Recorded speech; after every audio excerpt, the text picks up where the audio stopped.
Ma'am, Davao City Mayor Baste Duterte over the weekend sa isang Rage Coalition rally blasted President Marcos anew. Ang sabi niya, walang achievements ang Pangulo and instead, quote-unquote, he brought back drugs, brought back criminality, and brought back corruption.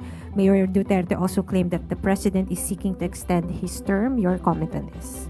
Okay, sa ngayon po kasi, kung sino po yung madalas nagbabakasyon, sila pa po yung naghahanap ng ginagawang trabaho ng Pangulo.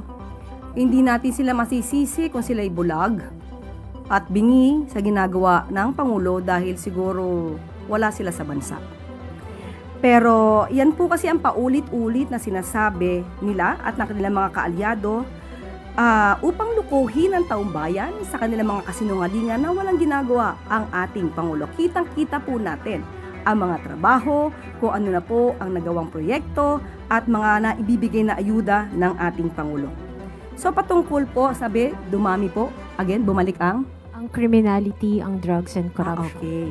Kaya nga po, masugid ang ating gobyerno na sa pagsawata ng mga illegal na droga. Kaya nga nagtataka po tayo, bakit po kaya napakadaming droga, illegal drugs na nahuhuli sa Davao City? Ito po, katulad po nito. Noong May 14, 2026, meron pong nahuli na sabat na halagang 15.6 million shabu mismo sa Davao City operation. Hindi po ba sakop niya ito? Kaya nga po, bakit sa Davao City ay may nahuhuli kung naging epektibo po yung sinasabi nilang war on drugs?